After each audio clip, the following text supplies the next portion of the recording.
Pet holidays are important reminders of the critical nature of keeping our furry family members safe and healthy by annually vaccinating them at the appropriate age. SPCA Florida's full-service medical center, along with its Wellness Wagon mobile vaccinating unit, offers our community an affordable, convenient way to care for our four-legged friends. Emphasizing the importance of vaccines for all pets and making sure they're microchipped is part of the process. We will have the details on how you can keep your pet safe coming up on Polk Place.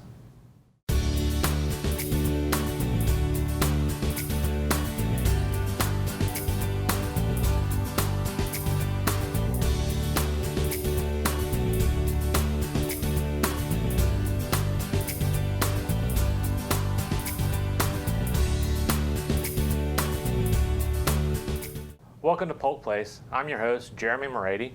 With me today is Max, who's taking a little bit of a breather right now. And along with us is Jessica Lawson, SPCA Florida's marketing director, and also Tara Caldwell, who is the practice manager for SPCA Florida as well. Thank you so much for coming on, guys. Thank you for having us. Here to talk to you guys a little bit about what's going on with vaccinating your pets and bringing that awareness and all the things you need to do. And want to talk to you a little bit about our friend here who's visiting with us in the studio to kind of talk with us about what you do when you get a new pet and bring some awareness to getting those important vaccinations. Definitely. Max is a perfect example. Obviously a brand new puppy. He's only 2 months old. He is a Labrador mix. A lot of people get so caught up in the excitement of having a new pet, whether it be a kitten or a puppy. There's also so many sources these days with the internet. There's Craigslist, that you really just need to be careful and really make sure that you take your animal immediately to the vet and start their vaccinations depending on their age. So Tara can tell you a little bit more about the age-appropriate vaccines as well as why they're so incredibly important. Well, with this guy, he's almost 2 months old, you said, right? Mm-hmm. Now, at that point, has he already had some of his vaccines? Yes, he should already have had at least one vaccine. In our shelter, we normally vaccinate them when they come in at this age. If let's say you were to have purchased him at a pet store or adopted him, or if, say, you had the mom and they had puppies, he would have already had one set. We usually start them between 6 and 8 weeks of age, and they'll get the first distemper and a Bordetella vaccine. The distemper is it's a combination. We call it distemper, but it's a distemper, hepatitis, parainfluenza, and parvovirus combination vaccine. And that's the one that they get in a series. The reason they get those in a series is because we don't know just exactly how much immunity that he got from his mother. Mm-hmm. We don't know how much immunity mom had, whether she was vaccinated for all of those diseases. So they can pass on some of the immunity. Absolutely. Through mother's milk. Mm-hmm. So when they're first born, the very first milk is called colostrum, and it's really high in immunity boosters to certain diseases. And if mom's immunity is really high, then the puppy or kitten should be, their immune system should have some immunity to those diseases. But if they're not boosted, or if they haven't come in contact with those and their immune system isn't strong, then they're going to be more susceptible to those diseases. And again, if they were the stronger pup, maybe not, maybe one puppy got more of it than another, or things like that. And then that immunity only lasts so long, so that's why we give them in a series. The puppy can't tell us, hey, I'm feeling a little susceptible to distemper right now, or parvo. So we give it every couple of weeks just to make sure that they're not going to get these potentially fatal diseases. Okay. So now looking at, getting over the excitement and everything, and there's a lot of excitement around here with this guy, you look at the different ones on down the road, past, that first set, what else do you do? Past the first set of vaccines when they're a puppy or when they're an adult? Past when they're a puppy and on into an adulthood. We always, for a yearly visit, we are of course going to recommend or require the state required vaccine, which is rabies. We have to, the state tells us we have to give that vaccine. For a dog, let's say we're going to, of course, recommend the distemper vaccine again. And then there are others that are more lifestyle type vaccines. There's Bordetella, which is the kennel cough vaccine. If you take your dog to places where there are other dogs, let's say a boarding kennel or a grooming facility or the dog park, or even if your dog doesn't come in contact with other dogs, but you walk it, down the sidewalk where other dogs are going to be, absolutely we're going to recommend that they get the Bordetella vaccine, because dogs they gather their information differently than we do. We're more visual. We're going to take, we look at things and then, our brains are going to interpret information that way, but dogs, they smell everything. 80% of their information that they take in, it comes through their nose. So not only do they get smells, they pick up viruses and they pick up bacteria and they pick up all the fun things that make them sick.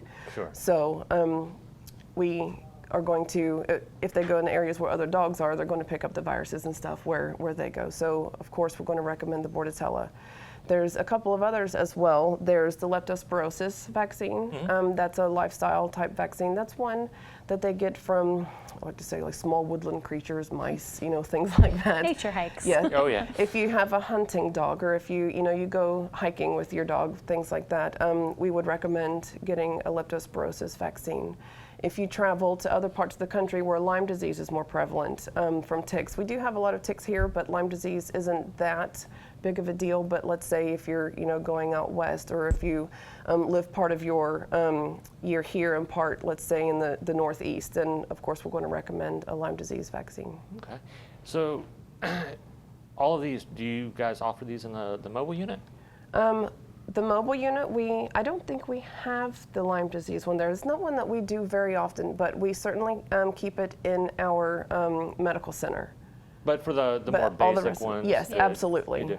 Can you tell me a little bit about the mobile unit, how that was developed? Sure. So that is essentially our ability to reach out into the community and offer the affordable and convenient vaccines so that people from Plant City and Winter Haven, Arbondale, Lake Alfred aren't having to travel into our clinic for basic vaccines.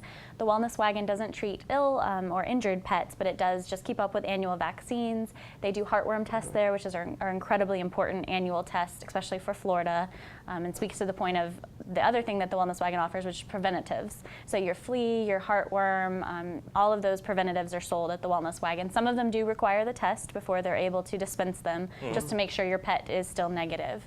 The other thing that they offer, we've talked a lot about the dog packages, but we also offer cat packages, and cats are susceptible to some things that I don't think a lot of people realize. The feline leukemia and AIDS are two that we we vaccinate against.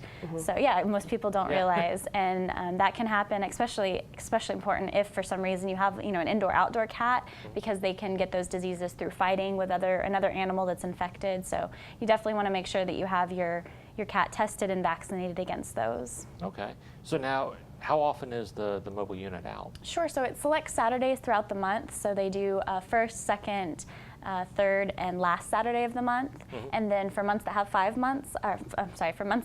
Saturdays, such as August, then we try to do a special stop. Like this month, we are at Keel and Curley Winery out in Plant City. Okay. So again, kind of the outlying areas of Polk County, so that it saves people a trip and promotes vaccinations and wellness products in those areas. The other thing that we talked about were microchips, which are incredibly important, especially around the firework holidays, as we call them. So your 4th of July, your New Year's Eve, and even in Florida, all the booming thunderstorms. Something startles them, they right, take off. They take off. Collars are great, and we recommend that as well. But if they get caught or if the collar comes off, microchips are super easy way to take that pet, whether it's if you find it in your neighborhood or if your pet is lost. If someone else finds it, they're able to take it to a vet or an animal shelter. They use a scanner, and then if your contact information is updated, which you should always keep your contact information updated, they can quickly reunite you with your pet.